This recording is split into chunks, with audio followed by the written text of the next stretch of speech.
Continue with chapter number 13 from your history book of grade 7, and the name of the chapter is Directive Principles of State Policy. And today we are going to start from general principles. So what are the general principles regarding directives, or you can say directives were also laid down in matters regarding justice, environment, monuments. What are the monuments? The historical buildings.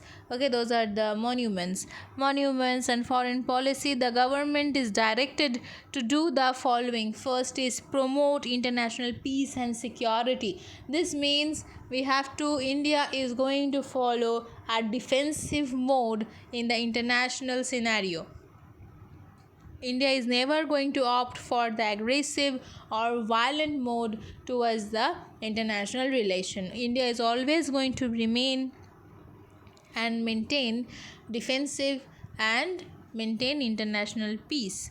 Okay, this is the first directive principle we are having.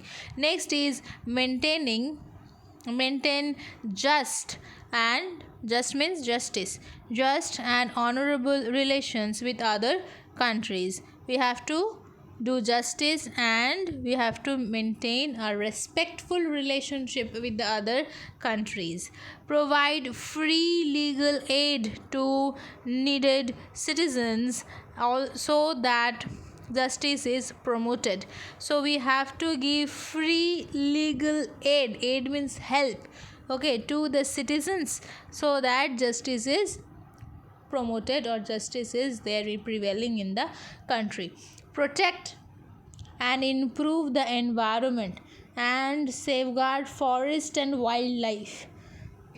Protect national monuments. What are the monuments? I told you monuments are the historical buildings and places and objects of national importance. So all these are our national heritage, which is to be taken care as directed in our constitution, in the directive principle to the state, and state have to take care of all this. Fundamental rights and directive principles. Fundamental rights and directive principles have a common purpose, that is to protect the rights of the citizens and ensure the social, economic and political progress of the nation. There is, however, an important difference between them. Fundamental rights are justiciable, that is, if people are deprived of the fundamental rights, they can go to the court to seek protection and enforcement of their rights. Directive principles, on the other hand, are non-justiciable, that is, if you do not get a job or proper wage, you cannot go to the court to seek justice. Okay, so fundamental rights are those which are fundamental, which are very basic need of every human being in order to develop themselves. Okay, in order to develop themselves. For that, if anybody is denying or hampering our fundamental right, we can go up to the court and get our fundamental right from the court. But if the matters which are coming under the directive principles, okay, if that is getting hampered, then the court cannot help us. Next, implementation of directive principles. Efforts have been made by all government to implement some of the directive principles, like for example, free and compulsory education for all children between 6 to 14 years has been made a fundamental right under the Right to Education Act of 2009, Article 21A of the Constitution. So before it was in the directive principle, now it have been included in the fundamental right also. So now if anybody is denying education to their child, who those are aged between 6 to 14, they can go up to the court.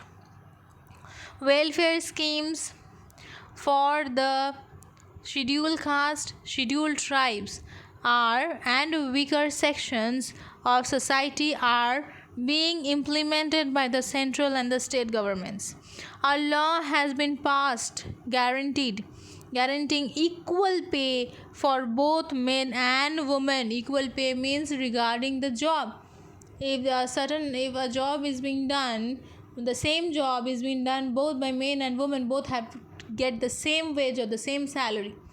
Okay, next is various employment schemes have been launched, laws have been passed to distribute land among the poor landless farmers.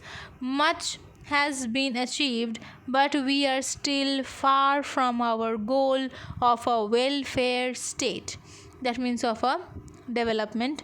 The development we are desiring is yet to achieve. Though we have developed a lot since independence, but a lot is more to get achieved.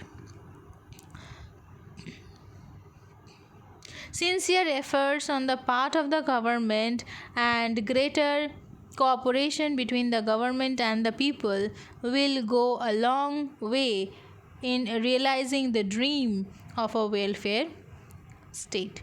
Hopefully, you understood. Thank you.